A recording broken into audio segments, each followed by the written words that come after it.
Sur la piste, un cavalier qui ne s'est jamais défait de son armure, un dur à cuire réservé. Dans les écuries, une groom qui ne s'est jamais départie de sa joie de vivre, une courageuse, passionnée. Simon Delestre est l'un des meilleurs, numéro 1 mondial de saut d'obstacles en 2016. Le Français signe ses plus belles victoires avec Hermès Ryan, son compagnon de légende. Ils remporteront ensemble 2 années de suite le saut Hermès, une compétition 5 étoiles. Audrey Moranda est depuis 4 ans la groom du cavalier. Elle veille au bien-être de ses chevaux. Massage, soins, moments câlins. Elle ne laisse rien au hasard. Peu importe le caractère de chacun, cavalier, groom, cheval, pour aller loin, il faut s'entendre. La confiance. Parce que voilà, nous, on laisse ce qu'on a de plus cher, c'est notre cheval, à une personne, donc on doit avoir 100% confiance. Moi, ce que je veux, c'est le meilleur pour mes chevaux, et le reste, on trouve toujours des solutions. À partir du moment où les chevaux sont contents, sont heureux et ont ce qu'ils doivent avoir, les meilleurs soins et la plus grande attention, moi, ça me convient. Audrey, qu'est-ce qui fait, selon vous, un bon groom ? Sa passion et sa motivation. Si le groom n'est pas passionné, il ne se donnera pas.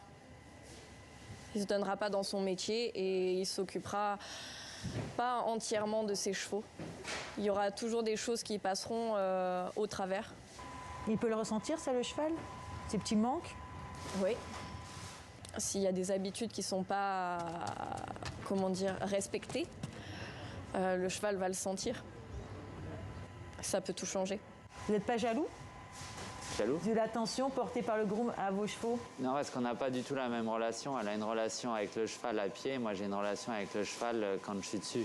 Vous avez plusieurs points communs, vous êtes tous les deux maniaques. Je pense que le haut niveau demande autant à être organisé et maniaque, sinon on veut pas faire de l'excellence si on n'est pas maniaque, à mon avis. Qu'est-ce que vous entendez par maniaque alors ? Bon, il faut que ce soit toujours les mêmes choses au même moment, que tout soit bien ordonné, qu'il n'y ait pas d'imprévus, pas de choses plus ou moins frustrantes ou gênantes le jour d'un Grand Prix. Voilà, ce genre de petites choses. Votre première ponette, vous la laviez à la lessive ? Non, c'est... Disons que je mettais beaucoup d'équistards et que mes copines disaient que je la lavais à la lessive. Mais non. Non, après, il faut avoir une certaine rigueur, je pense, pour atteindre le haut niveau. Nous, un cheval, ça prend longtemps à construire. Son espérance de carrière à haut niveau, c'est de 4, 5, 6 ans quand tout va bien. On peut savoir à l'avance ce qui va faire un champion, un crack ? On a beaucoup de paramètres, donc on va les sélectionner sur les paramètres qu'on estime avoir besoin. Et après, tout le reste, c'est de la construction. Après, il y a aussi le mental qui va intervenir, qui est très important. Et un mental fort viendra d'une construction faite par les cavaliers. Quel est le rôle du groom dans la construction d'un champion, de l'accompagnement d'un champion ? De créer une relation avec ce cheval. On va avoir une conversation avec l'animal. De ne pas venir impacter la conversation que le cavalier a avec le cheval. Ça peut venir dérégler. On doit vraiment être sur la même longueur d'onde. Qui murmure le mieux à l'oreille du cheval ? Il est fort. Moi, j'installe surtout des codes et des habitudes. J'essaye d'abord la première chose, c'est de les comprendre, c'est le plus important. Une fois qu'on a compris un peu leur façon de penser, leur fonctionnement, c'est pour ça que je dis chaque nouveau cheval, c'est une nouvelle histoire, parce qu'il faut vraiment découvrir un peu leur façon de penser qui est différente de l'un à l'autre. Et il faut d'abord essayer de comprendre ce qu'il aimait ou dans l'embarras ou ce qu'il aimait dans le confort. Et une fois qu'on a trouvé ce qu'il aimait dans le confort, ça aide à être performant à haut niveau. Et vous avez des mots-clés ? Moi, c'est pas des mots, hein, je leur parle pas aux chevaux, mais c'est surtout des attitudes, des façons d'approcher, de les aborder, une pression de main, une pression de jambe, une position du corps. C'est plus un langage gestuel parce que moi je suis au-dessus, ils me voient pas directement, mais ils ressentent tous les mouvements que je vais faire. Et Audrey ? Je leur parle tout le temps. Et vous leur dites quoi ? Je leur raconte ce qu'ils vont faire, je leur explique, je leur parle de tout. Est-ce qu'avec le cheval, vous allez chercher un lien que vous ne trouvez pas ailleurs? Audrey? Oui. Et si les personnes travaillent autour des chevaux, clairement, c'est qu'elles cherchent un lien auprès des chevaux qu'on ne trouve pas aussi avec l'être humain, en fait. C'est un lien plus fort, je pense.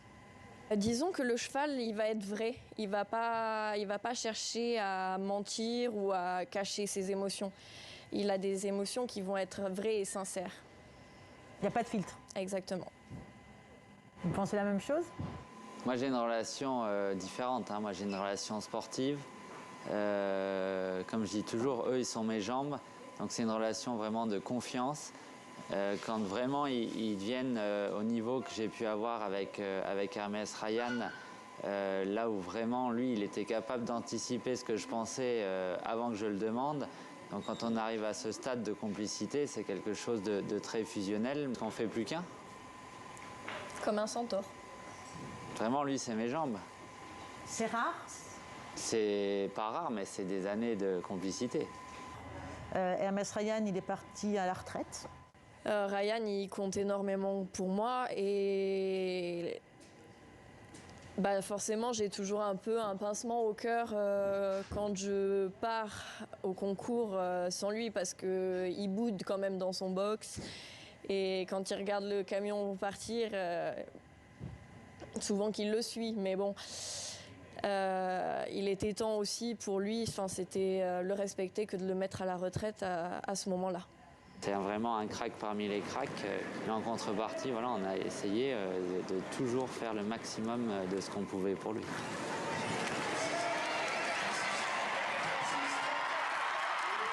Est-ce qu'il y a des victoires qui comptent plus que d'autres? Toutes les victoires de 5 étoiles sont des grands moments, des grandes victoires. C'est toujours beaucoup d'implication et de travail derrière. Mais il faut toujours un peu de réussite pour gagner, un peu de chance. Il faut qu'un peu les planètes s'alignent. On sait que quand on a un bon cheval qui est au top de sa forme, on va en gagner des grands prix dans l'année. Mais on ne peut pas dire je vais gagner ce grand prix-là et ce grand prix-là. De gagner 2 fois coup sur coup ici avec le même cheval 2 années de suite, c'est exceptionnel. C'est vrai que c'était magique. Tout dans votre vie, ou presque tout, tourne autour du cheval? Ah oui, le haut niveau à cheval, c'est un choix d'une vie. C'est H24 et c'est 365 jours par an, quoi. Pour vous, le cheval prend trop de place dans votre vie? Trop, non. Il en prend beaucoup. Il faut le savoir, il ne faut pas penser qu'on rêve de faire du haut niveau à cheval, mais d'avoir une vie à côté. Notre vie, c'est les chevaux.